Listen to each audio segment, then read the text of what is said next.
کہ 22 رجب کے کنڈوں کے حوالے سے آپ کا کیا موقف ہے؟ کیونکہ رجب 1440 کا دوسرا عشرہ چل رہا ہے اور آخری عشرے میں سنی اور شیعہ دونوں کے ہاں کنڈے چلتے ہیں. شریعت محمدیہ صلی اللہ علیہ وسلم میں اس کی کیا اہمیت ہے؟ کوئی اہمیت نہیں ہے جی. شریعت محمدیہ کے اندر یہ ایک بدعت داخل کی گئی ہے صلی اللہ علیہ وآلہ وسلم. یہ جس طریقے سے کئی کہانیاں چل رہی ہیں نا, یہ کنڈے بھی ایک کہانی ہے. اور ظاہر ہے جب بھی کوئی کہانی لانچ کرنی ہوتی ہے امت کے اندر کسی بڑی پرسنالٹی کے ساتھ اسے منسوب کیا جاتا ہے. تو یہ کنڈے منسوب کیے ہیں انہوں نے سیدنا امام جعفر بن محمد باقر بن علی بن حسین بن علی علیہ السلام اجمعین المتوفى 148 ہجری.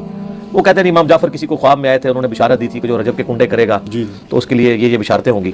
یہ تو سٹارٹ ہی خواب سے ہو رہا ہے, اس کا دین کے ساتھ کوئی لینا دینا نہیں, نہ امام جعفر کے ساتھ کوئی لینا دینا ہے.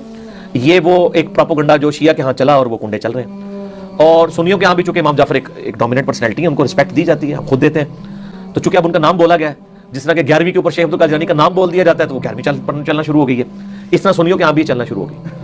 باقی دوسری طرف اہل سنت میں جو اینٹی شیعہ ایلیمنٹس تھے انہوں نے کوشش کی کہ جی اس سرمنی کو ڈائلیوٹ کرنے کے لیے انہوں نے ایک نئی کہانی ڈیوائز کی. انہوں نے کہا کہ اصل میں 22 رجب کو حضرت معاویہ بن ابی سفیان رضی اللہ تعالیٰ عنہ کی وفات ہوئی تھی, اس وفات کی خوشی میں شیعہ جو ہے نا وہ کنڈے بناتے ہیں. یہ ایک نئی کہانی انہوں نے دریافت کی. تو یہ کہانی جب آپ نے دریافت کی ہے تو یہ کہانی دریافت جن لوگوں کے بارے میں کی ہے سر ان کی بھی رائے لے لیں کہ ان کا موقف یہ ہے بھی ہے کہ نہیں.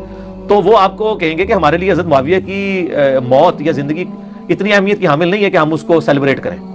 وہ تو کہتے ہیں ہم ان کو کوئی اہمیت دیتے ہی نہیں ہے, ہم ان کو اتنا امپورٹنٹ پرسنالٹی کے طور پہ نہیں مانتے. وہ کیا مانتے ہیں وہ ایک علیحدہ معاملہ ہے, لیکن کہتے ہیں اتنا بھی ہم نے سیریس نہیں لیا ہوا ان کو. 11ویں ہو, میلاد ہو, محرم کی نیاز ہو یا آپ کی رجب کے کنڈے ہوں, ان ساروں کے بارے میں کہ یہ سب کی سب ایکٹیویٹیز دین میں خود سے داخل کی گئی ہیں.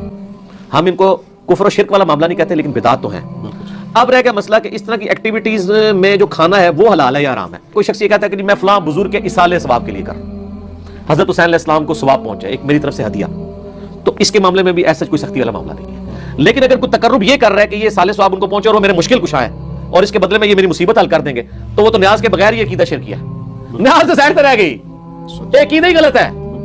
ٹھیک ہے نا. تو ہمارا تو موقف یہ ہے کہ ہمارے پاس کوئی اس طرح کی کھانے پینے کی چیز لے آتا ہے, ہم اس سے پہلے پوچھتے ہیں کس کے نام کی ہے. اگر وہ کہتا ہے اللہ کے نام کی ہے تو بسم اللہ پڑھ کے کھا لیں.